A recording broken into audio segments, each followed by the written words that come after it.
Dinosaurs were one of the most successful dynasties in Earth's history, dominating the planet for nearly 150 million years. Last time, we visited 4 ecosystems across the globe. In this series, we will visit 3 new worlds, from the rise of the birds to the humble beginnings of the largest creatures to ever walk the Earth. This is Open World 2.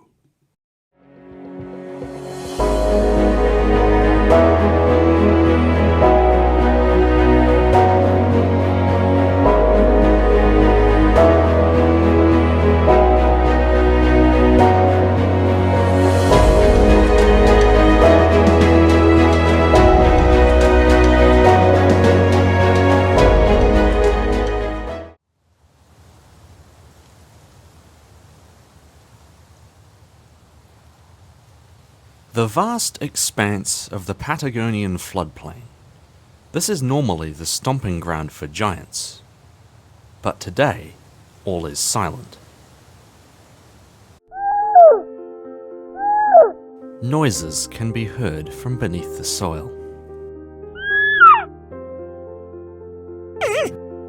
A baby Argentinasaurus. She's not much to look at now, at less than a metre long and only weighing 5 kilos. But if she survives the next 40 years, she'll become one of the largest land animals on Earth. That is, if she can survive the next 2 hours. All around her are her brothers and sisters. But right here, they're sitting ducks. Scorpiovenator, a type of abelosaurid.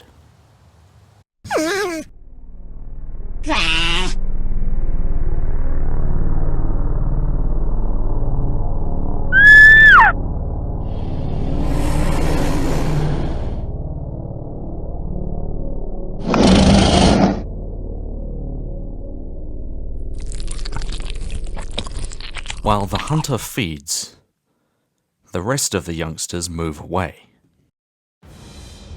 heading further into danger.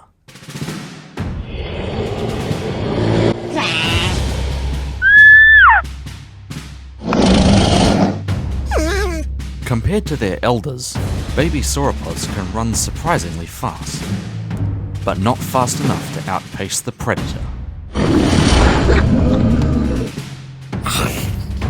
With 2 members of the creche down, the others are able to escape to the cover of the trees. Scorpiovenator will be distracted for now. They have managed to reach the edge of the forest. This will be their home for the next several decades. Now they will begin feeding, and once they reach a certain size, Scorpiovenator won't be able to touch them. But they won't be entirely safe, because there are bigger killers in these lands. The forest runs along the western edge of the floodplain. These are the foothills of the young Andes, and they're the stomping ground for giant carnivores. This is Mapusaurus, a carnosaur the size of T-Rex. These animals normally hunt in groups, but this male is alone. Almost. He is a father. Mapusaurs often hunt sauropods, but with no pack to help, this one is looking for much easier prey.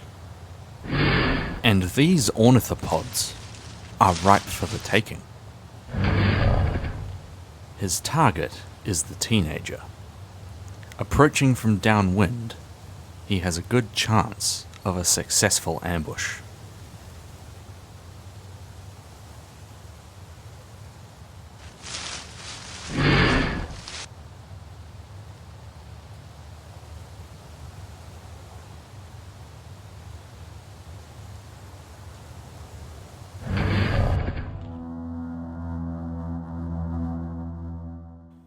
But sometimes, things don't go your way.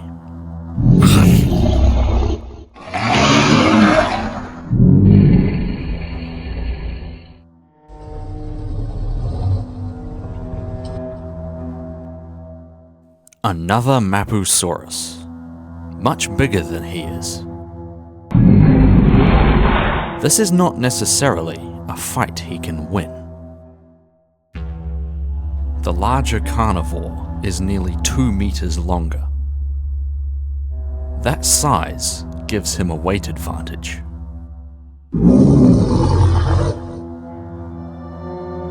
It seems he's strayed into another male's territory.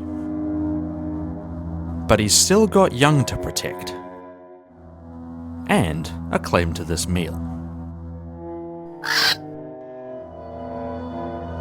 This is an incredibly dangerous standoff.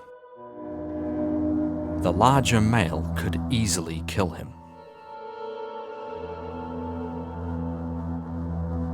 But in the natural world, most of the time, discretion is the better part of valor.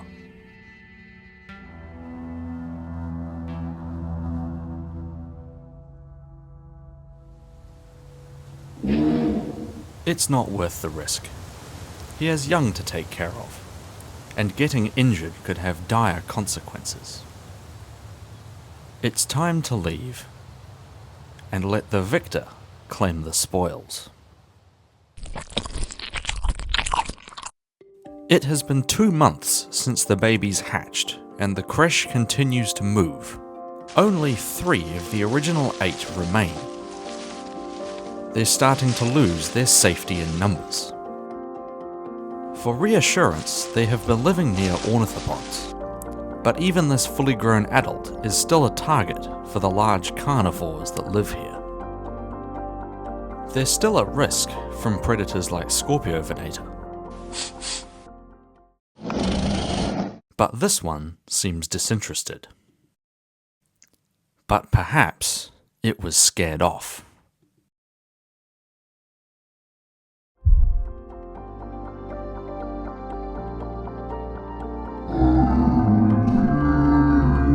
A juvenile Argentinasaurus. More than a match for this small carnivore. It might only be 10 years old, but it's already larger than an African elephant. And that's enough to deter this guy.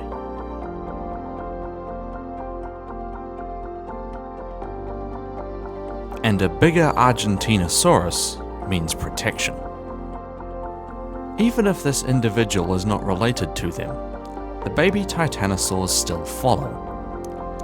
Young Argentinasaurus stick together until they are old enough to join an adult herd. And they're not the only ones following in the wake of this future titan. This early bird, called Oviraptor, follows in the footsteps of sauropods, looking for insects that have been churned up in the dirt. The procession continues, heading into what is, for the babies, unfamiliar territory. As the months go by, the sauropods stick to the cover of the trees. Moving from place to place, they continue their endless search for food. They still get occasional attention from the Mapusaurus, but he's keeping his distance for now. The juvenile keeps watch, while the babies feed on fallen vegetation.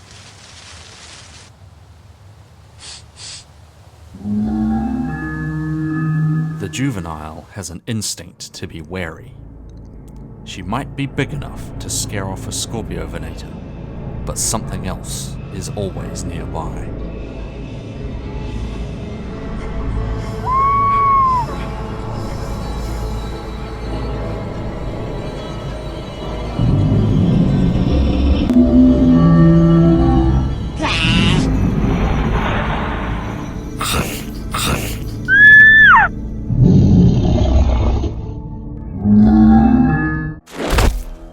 The baby's only hope now is to hide while the carnivore's distracted.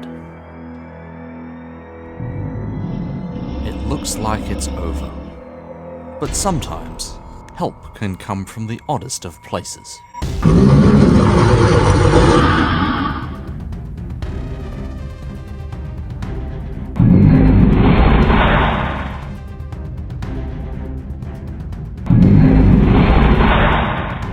This time, the larger male is the invader. For the father, this one's personal.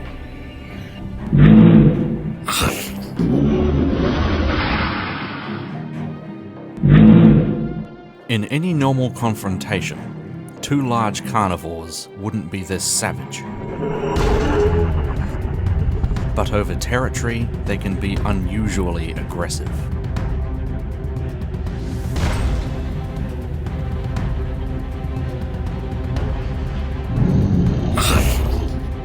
Distracted by the fight, the larger Mapusaur is unaware of the fact that his prey is not actually dead. This may not be a survivable wound. Even if they find a herd soon, the juvenile does not have long to live. It's time to get out of here.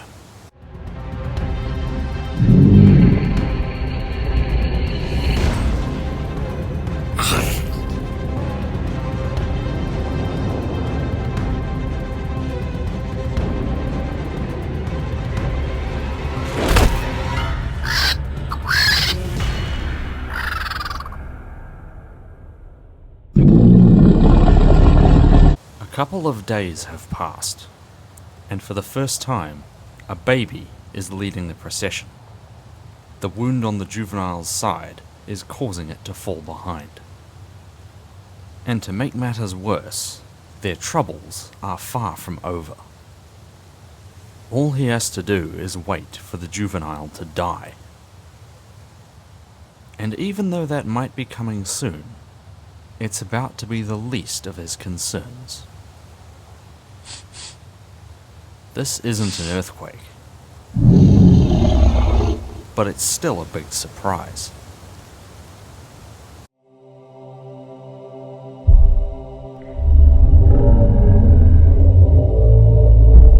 An adult female Argentinasaurus.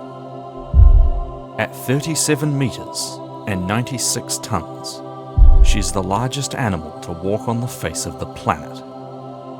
And she's more than a match for Mapusaurus.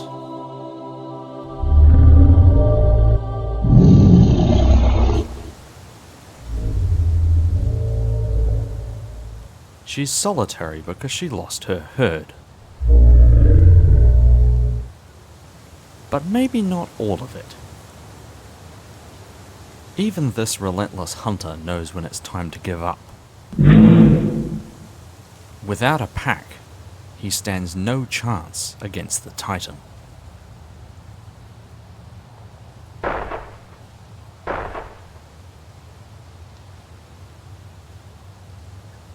The newcomer investigates the creche.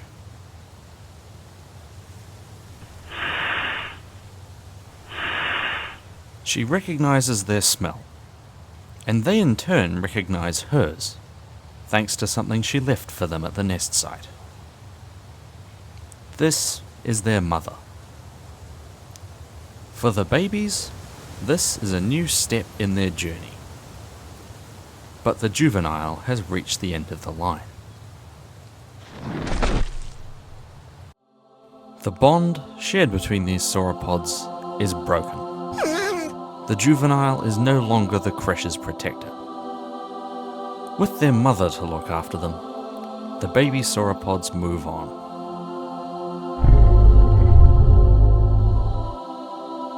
With the titanosaurs gone, Mapusaurus comes to claim his kill.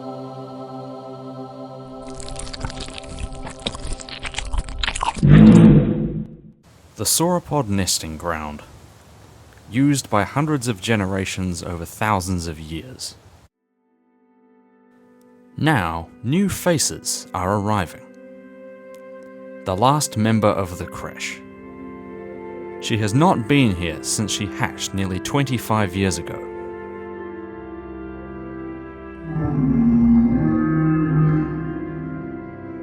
She's digging a trench that will house her eggs. Her youngsters won't get the care that these ornithopods do, but by laying them alongside hundreds of others, she'll give a small percentage of her offspring a reasonable start in life. Over the next few decades, her children will have to face new enemies and old. But these are battles she has already fought herself.